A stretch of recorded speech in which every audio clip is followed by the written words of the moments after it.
kapatid, nais ko po i-share sa inyo, una sa lahat, na makita po natin dito, nagkaroon po ng mission ng Panginoon, the mission of the Lord, okay? Ang mission ng Panginoon, mga kapatid, no? Kapag sinabi nga natin mission, hindi madali. Now, tignan natin yung mission ni Jesus Christ, naging madali po ba?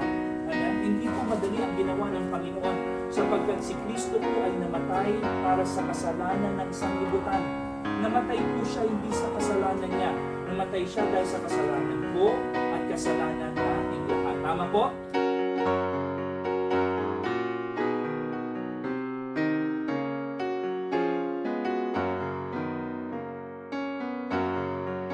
Tanong po sa inyo lahat mga kapatid pang minamahal. Bahagi po ito ng aming fishing trip dito po sa Odiongan. At hindi lang po dito sa Odiongan kami napunta, kundi dito sa bayan ng Loob, bayan ng Perol, mga kapatid mga minamahal. Ang tinatahak namin ngayon ay isa pong bagong highway na napakagandang kalsada. At kami po ay naghahanap ng mga kaluluwa na aming po mga bahagian ng salita ng Diyos. Purihin ang Panginoon sapagkat yung unang istasyon namin ay maraming nakakilala sa Panginoon na ihayag ang mensahe ng Panginoon. Thank you so much. Thank you, Lord. Suloy. Tuloy po na yan. Ano, God be the glory. Yes. Habang nagmamaneho, okay lang. Thank you.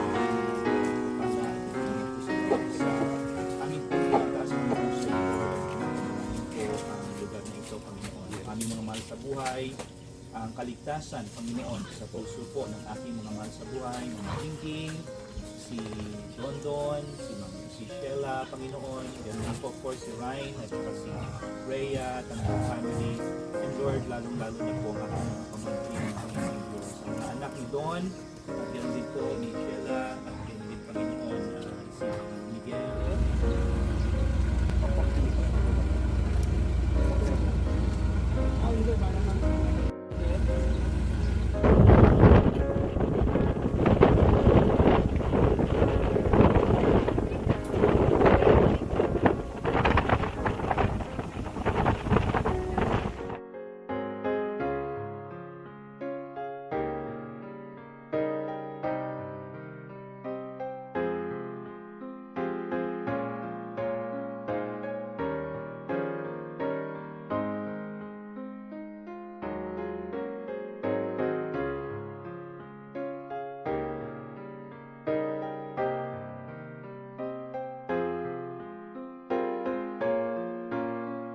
Ano ba? Okay.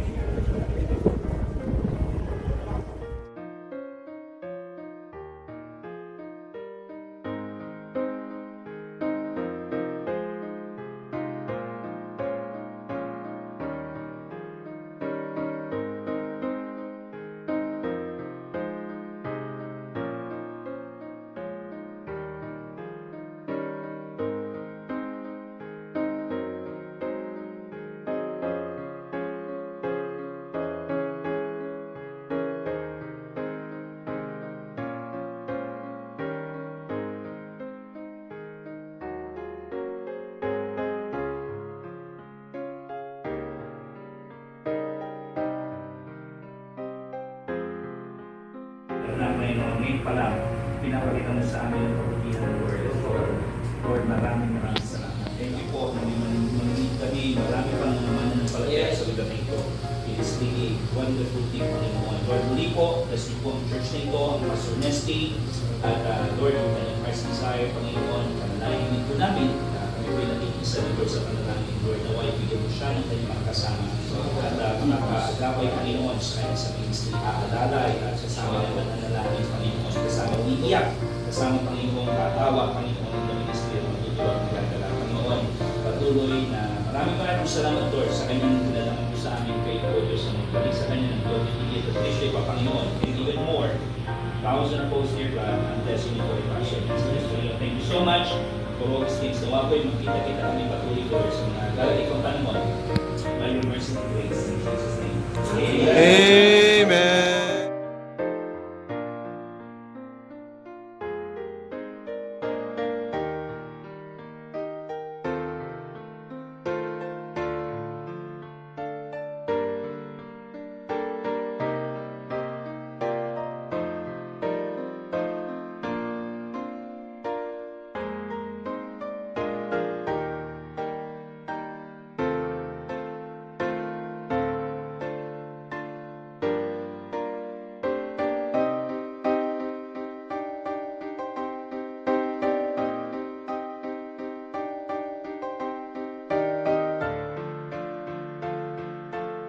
Kamusta ka?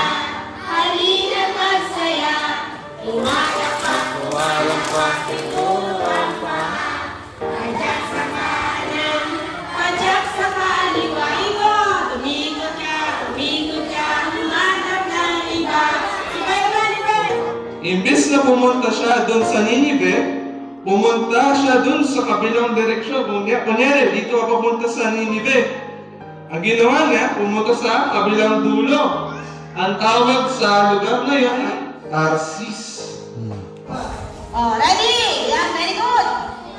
Group yourselves into one. One. Into five. Five.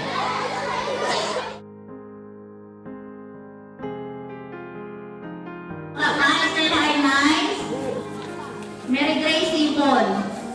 Aba,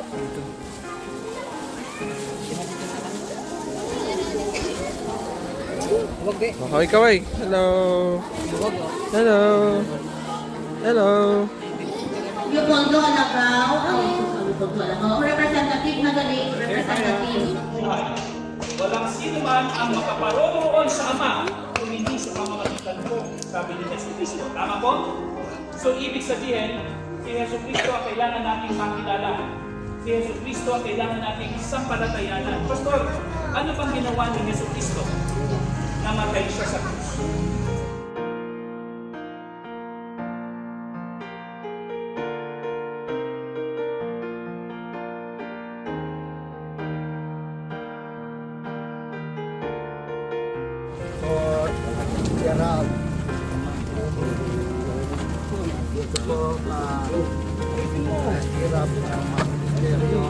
Kita. Okay. Siginita pala. Straight is the gate and narrow is the way.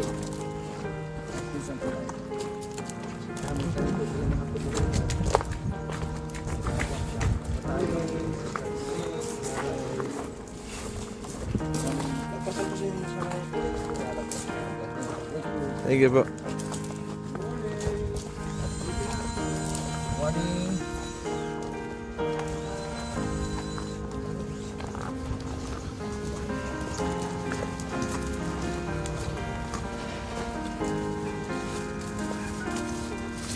Malamig.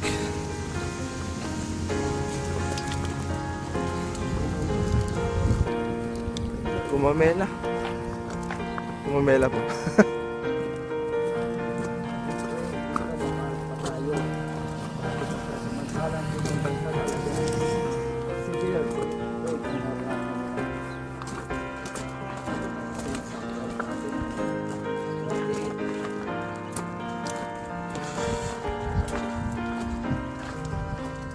Na.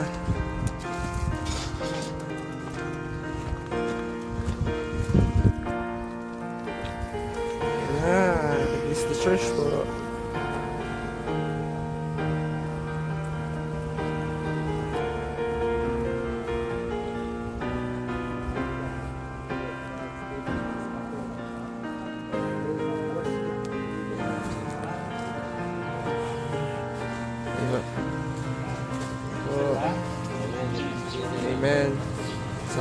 Sa loob na po tayo ng church.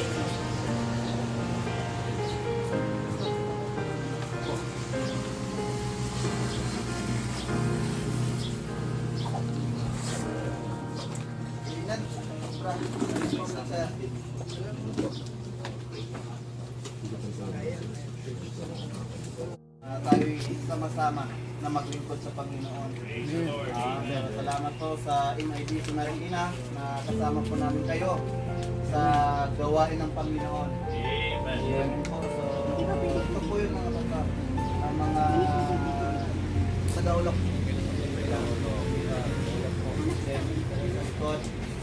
Sa barangay. Then, blessing po.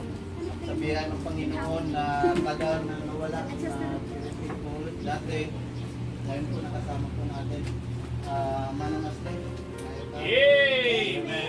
Praise the Lord. Amen. Sa Panginoon. So, sabi niya sa akin kanina, Pastor, Sobrang saya ko kay Tita.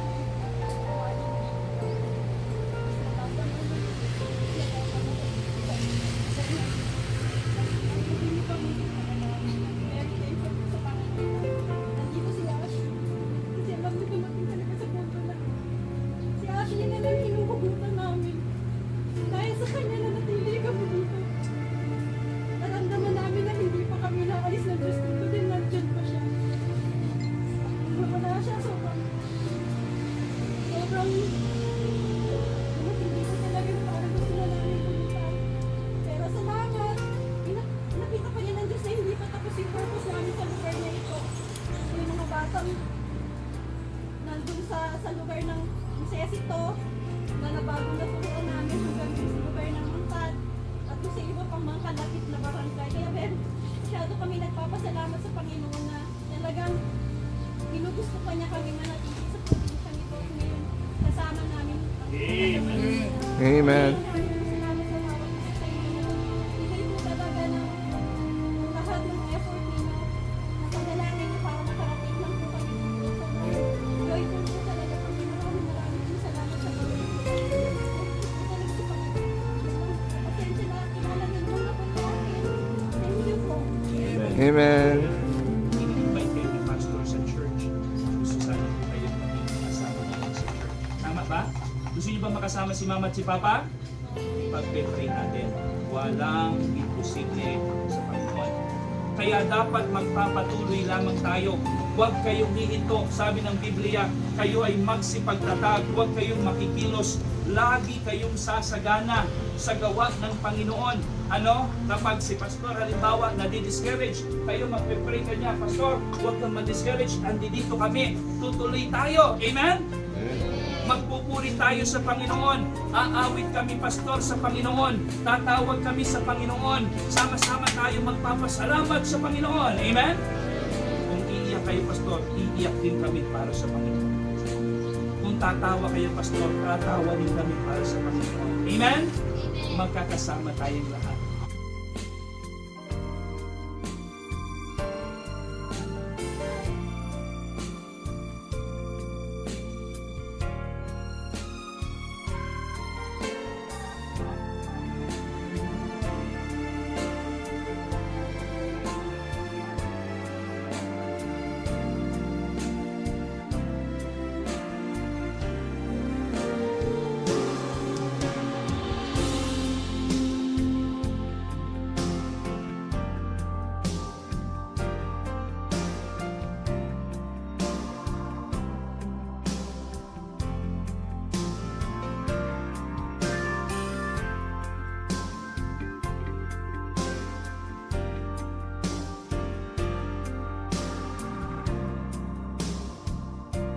Mabingan sa amin mga sabi ko. Ito po. Ito po kami. Malakas na po kami. Ito ang aming mission trip. Yeah, mission trip. Medyo mainit po mga kapatid talaga sobra pa. Pag-face lang po. By God's grace. Kaya ang Panginoon.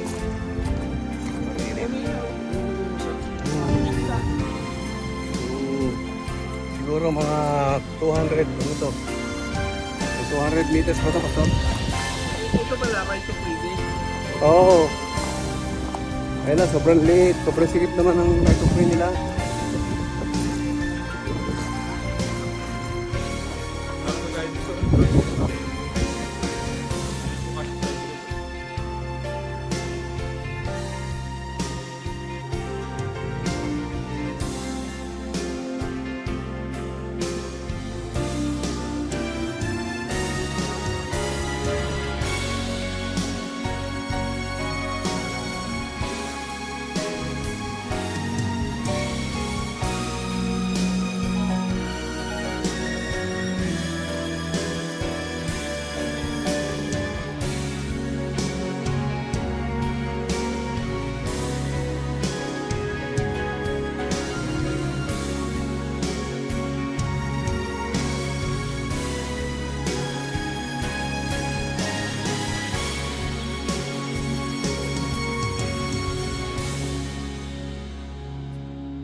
What this dying world could use is a willing man of God who dares to go against the grain and works without applause. A man who raised the shield of faith, protecting what is pure, whose love is tough yet gentle, a man whose word is sure. God doesn't need an orator who knows just what to say. He doesn't need authorities to reason him away. He doesn't need an army to guarantee a win. He just needs a few good men, men full of compassion, who laugh and love and cry, men who'll face eternity and aren't afraid to die, men who'll fight for freedom and honor once again. He just needs a few good men.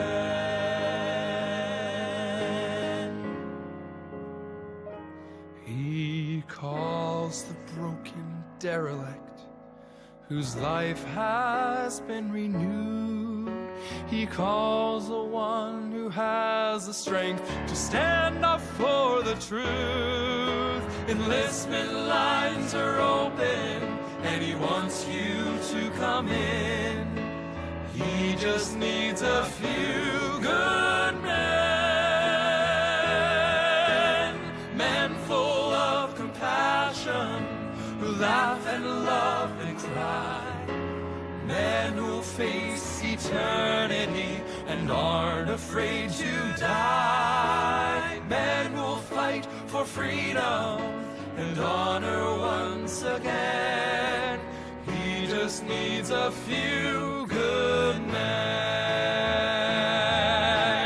men full of compassion, who laugh and love and cry, men who'll face eternity and aren't afraid to die,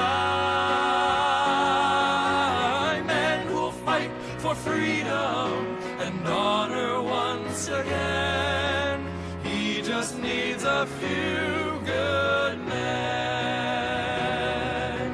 He just needs a few good men.